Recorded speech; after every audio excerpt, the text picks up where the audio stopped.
सबसे पहले तो मैं आप सभी का, मीडिया बंधुओं का और हमारे जो पैरामिलिट्री साथी आए हैं और जो यहाँ पर हमारी मातृशक्ति आई है, बहनें आई हैं, इन सब का हार्दिक अभिनंदन करता हूँ कि इन्होंने मेरे इस छोटे से टूर में, जो मैंने विशेषकर जम्मू में आया हूँ और यहाँ पर आकर मैं पैरामिलिट्री की जो समस्याएं हैं उनको सुनना चाहता था। दर्शन जी जो यहाँ के प्रधान हैं, बहुत ही आक्रामक प्रधान है, जो कि पैरामिलिट्री की समस्याओं को समय समय पर मीडिया के सामने, पॉलिटिशियनों के सामने और जगह फोर्स हेडक्वार्टर्स के सामने रखते रहते हैं और इनका समाधान भी करते रहते हैं। तो मैं अखिल भारतीय पूर्व अर्धसैनिक कल्याण एवं समन्वय संघ की तरफ से और जो हमारा यहाँ पर एक्स पैरामिलिट्री फोर्स संगठन जो आरएसपुरा में कार्यरत है, श्री दर्शन चौहान जी के नेतृत्व में इसका स्वागत करता हूँ कि ये हमेशा हमारी जो समस्याएं हैं और जो पैरामिलिट्री की समस्याएं हैं इनको आगे लाते रहते हैं। इसके साथ ही यहाँ पर जो अन्य सभी का नाम तो मैं नहीं ले सकूंगा, लेकिन फिर भी मुख्य रूप से जो यहाँ पर उपस्थित हैं, जैसे कि मुझे बताया गया, न्यूज फॉर यू के हमारे चेयरमैन श्री मैनी जी, हमारे सरदार कीर्तन सिंह जी, श्री सरदार जसवीर सिंह जी, सरदार गुरदेव सिंह जी, श्री हरवंश लाल शर्मा जी, मिसेज लवली, जो प्रेसिडेंट महिला प्रधान है हमारे यहाँ की जम्मू डिवीजन की, श्री कुशाल सिंह बिष्ट जी, श्री सुरजीत सिंह जी और श्री नूर मोहम्मद जी, और इसके अलावा जो अन्य हमारे साथी यहाँ पर उपलब्ध हैं उन सभी का मैं स्वागत करता हूँ दिल की गहराइयों से कि उन्होंने आकर यहाँ पर मुझे समय दिया और साथ ही मेरा जोश बढ़ाया कि हम अखिल भारतीय पूर्व अर्धसैनिक कल्याण एवं समन्वय संघ की तरफ से जितनी भी जायज डिमांड्स हैं उनको हम सरकार के आगे जोर शोर से रखेंगे। और हमारा जो नेतृत्व है, जो दर्शन सिंह जी के नेतृत्व में जो जम्मू की डिवीजन जो आगे बढ़ रही है, ये और भी अच्छा से अच्छा काम करने में सफल होगी। सबसे पहले तो मुझे खुशी की बात है कि हमारे आने के समय ही, पिछले कल ही सरकार ने जो है 8th पे कमीशन की अनाउंसमेंट की है और हो सकता है कि उसमें हम लोगों को कुछ थोड़ा बहुत फायदा हो, लेकिन ये कोई हमको भीख नहीं है। सेंट्रल जो एम्प्लॉयज हैं उनके लिए कोई भीख नहीं है। ये गवर्नमेंट का दायित्व था कि वो समय समय पर इसका जो है गठन करे और हर 10 साल बाद जिस प्रकार से के पे कमीशन बनने चाहिए उसको बनाया जाए। हालांकि देर हो गई, चलो देर आए दुरुस्त आए, पे कमीशन का गठन हुआ और हमें उम्मीद है कि इस पे कमीशन के अंदर हमारे लिए जो हमारी विसंगतियां हैं और जो हमारी डिमांड्स हैं, उसका जो भी कमेटी इस पे कमीशन में हमारी फोर्सेस पैरामिलिट्री के लिए बनेगी वो इनका ध्यान रखेगी। कुछ एक विसंगतियां और कमियां मैं अभी आप मीडिया भाइयों के द्वारा उजागर करूंगा और ये भी कहूंगा कि इस पे कमीशन को सबसे पहले जो हमारा 1 रैंक 1 पे वाला काम है उसके ऊपर भी ध्यान देना चाहिए, ताकि जो रिटायरीज हैं, जो बहुत पहले से रिटायर हो गए हैं, उनकी जो मीगर पेंशन है, बहुत छोटी पेंशन है, वो भी उस लेवल तक आ जाए जो आज के खर्चे जो उनके होते हैं, ताकि उनका जो परिवार है वो ठीक प्रकार से चल सके। दूसरी बड़ी बात है, पेंशन के मुद्दे के साथ साथ मैं और भी बात कहूंगा कि जो पेंशन बंद कर दी गई है उसके ऊपर भी इस पे कमीशन को ध्यान देना होगा कि arm forces of the union होने के नाते, जब पैरामिलिट्री की 6 forces arm forces of the union है, आर्मी, नेवी, एयरफोर्स भी arm forces of the union है, जब उन आर्म फोर्सेज के लिए पेंशन रखी गई है तो एक सोशल रिस्पॉन्सिबिलिटी होने के नाते जो हमारी जो पेंशन जो बंद कर दी गई है आने वाली पीढ़ी की, उसको बहाल किया जाए, ओल्ड पेंशन स्कीम को तुरंत बहाल किया जाए।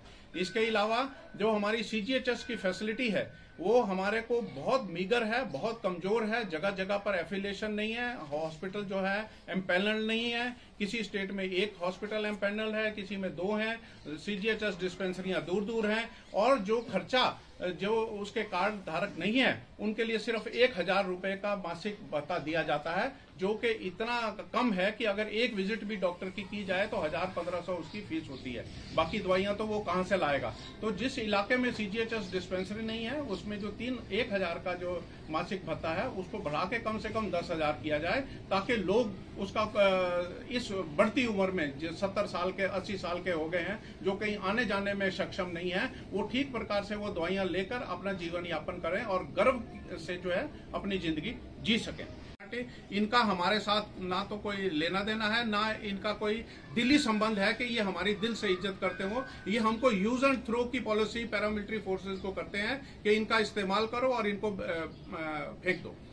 सिविलियंस फोर्स के नाते, arm forces of the union के नाते सबसे बड़ी मेरे मीडिया भाइयों से गुजारिश है कि देखिए ये क्या मुसीबत है कि एक साइड से आप हमको arm forces of the union कहते हैं, दूसरी साइड से आप हमको सिविलियन कहते हैं।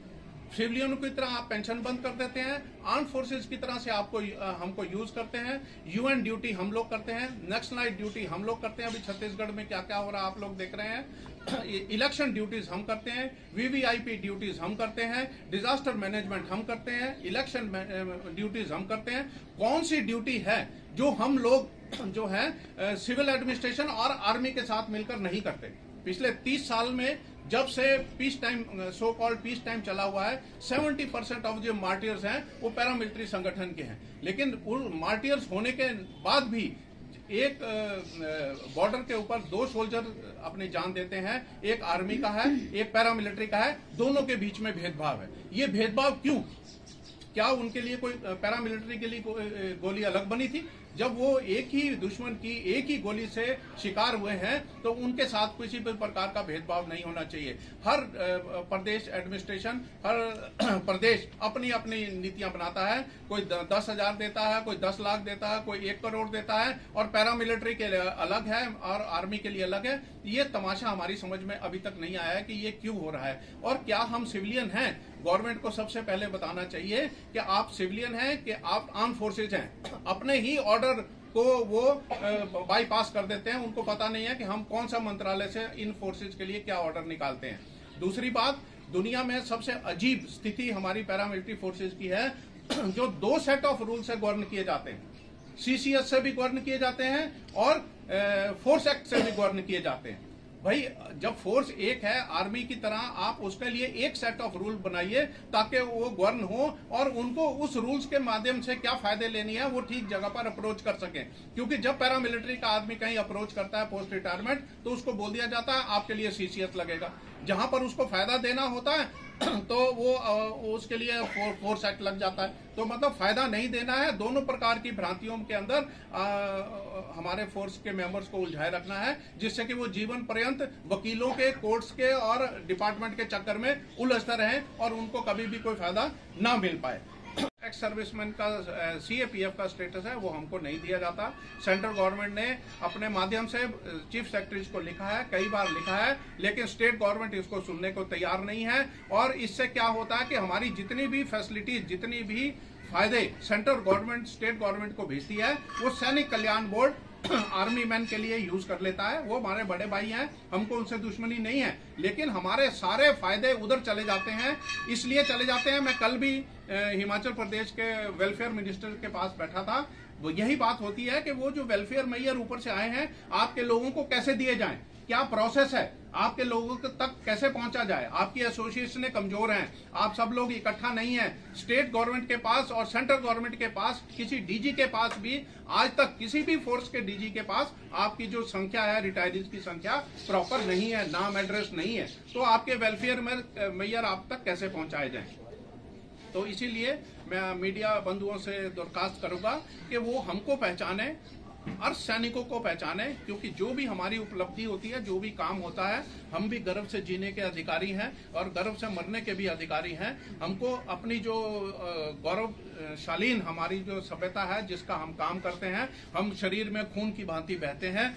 कश्मीर से कन्याकुमारी रात दिन 24 घंटे हम लोग देश की सुरक्षा के लिए, आंतरिक और बाहरी सुरक्षा के लिए लगे रहते हैं। अपने जवान बेटा, हमारी जो माताएं बहनें और खो रही हैं, अपने पति खो रही हैं, जिसके वो लोग बड़ी पीड़ा में हैं, लेकिन उनके लिए कम से कम एक अर्ध सैनिक कल्याण बोर्ड हर स्टेट में तो कम से कम बना दिया जाए, जिससे कि वो कहाँ जाएं। किसी को अगर यहाँ जम्मू कश्मीर में प्रॉब्लम आती है तो आप बताइए कि वो अपने डीजी तक दिल्ली में कैसे पहुंचेंगे, किस प्रकार से जाएंगे, किसको मिलेंगे, कैसे अपनी जो सुविधाएं हैं उसको प्राप्त करेंगे। इस वजह से वो किसी को भी कुछ मिल नहीं पा रहा है। ये लिप सिंपैथी तो बहुत है। पहले भी एक एमपी ने ग्वालियर में बोला था कि ये लोग तो भर्ती इसीलिए किए जाते हैं कि इनको मरना है, तो ये जो भ्रांतियां हैं ये बड़ी गलत है। हम कोई मरने के लिए भर्ती नहीं हुए हैं, हम भर्ती हुए हैं देश सेवा के लिए, देश के लिए जान देने के लिए नहीं हुए हैं, दुश्मन की जान लेने के लिए हुए हैं। तो ये जो भ्रांतियां हैं ये हमारे पॉलिटिशियन अपने दिमाग से निकाल दें और हम लोगों के ऊपर भी उसी प्रकार से रूल लागू करें जिस प्रकार से वो armed forces of the union में। धन्यवाद।